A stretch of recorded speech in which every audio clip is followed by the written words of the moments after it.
SSC CHSL exam का pressure सच कहें तो किसी भी एस्पिरेंट के लिए एक पहाड़ जैसा हो सकता है।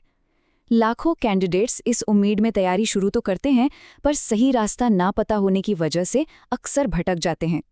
लेकिन घबराने की बिल्कुल ज़रूरत नहीं है। आज की इस चर्चा में एक बिल्कुल अल्टीमेट, फुल प्रूफ 6 महीने का रोड मैप तैयार किया गया है, जो इस पूरी प्रेपरेशन प्रोसेस को पूरी तरह से डीमिस्टिफाई कर देगा। ये एक ऐसी स्ट्रैटेजी है जो किसी भी बिगिनर को सीधा एक टॉप कंटेंडर बना सकती है। तो चलिए शुरू करते हैं। ओके, चलिए इसमें डाइव करते हैं। इस पूरे सफर को एक आर्किटेक्चरल ब्लूप्रिंट की तरह देखा जा सकता है। जैसे जब एक बड़ी बिल्डिंग बनानी होती है तो हवा में तो शुरुआत नहीं होती, राइट? एक ठोस नींव और एक पक्के नक्शे की जरूरत होती है। बस यही काम ये रोड मैप करेगा।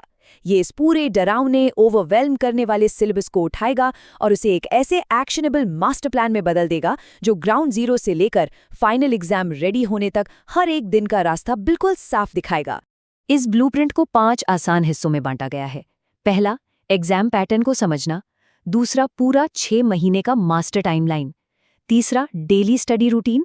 चौथा, मॉक टेस्ट्स और टियर 2 की बातें। और आखिर में सफलता के गोल्डन रूल्स। हर एस्पेक्ट लॉजिकली कवर होगा, सो एंजाइटी की यहाँ कोई जगह ही नहीं है।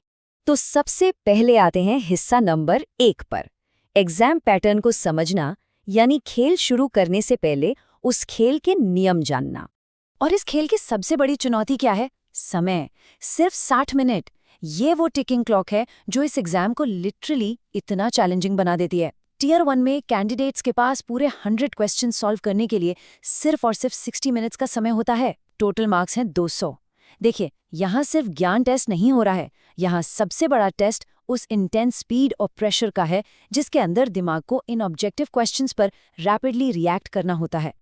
अब इस कंपैरिजन को ध्यान से देखिए। यहाँ एग्जाम का नेचर अचानक से एकदम बदल जाता है। टियर 1 जहाँ एक rapid fire objective problem solving का खेल है जिसमें रीजनिंग, मैथ्स, इंग्लिश और जनरल अवेयरनेस शामिल है, वहीं टियर 2 बिल्कुल ही अलग स्किल डिमांड करता है। टियर 2 में एक एक्सप्रेसिव और प्रैक्टिकल स्किल डेमोन्स्ट्रेशन की जरूरत पड़ती है। यहाँ एक डिस्क्रिप्टिव एसे या लेटर लिखना होता है और साथ ही एक टाइपिंग स्किल टेस्ट भी क्लियर करना होता है। ये जो शिफ्ट है ऑब्जेक्टिव से डिस्क्रिप्टिव तक का, इसे समझना एब्सोल्युटली क्रूशियल है। आगे बढ़ते हैं सेक्शन 2 की तरफ, द 6 मंथ मास्टर टाइमलाइन, यानी पूरा क्रोनोलॉजिकल मास्टर प्लान। चलिए देखते हैं कि ये एग्जैक्टली बिल्ड कैसे होता है।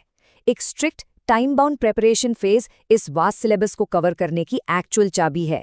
ये एकदम परफेक्ट 6 महीने का सफर है। पहला महीना सिर्फ फाउंडेशन और एनसीईआरटी लेवल बेसिक्स बनाने के लिए है। फिर दूसरे और तीसरे महीने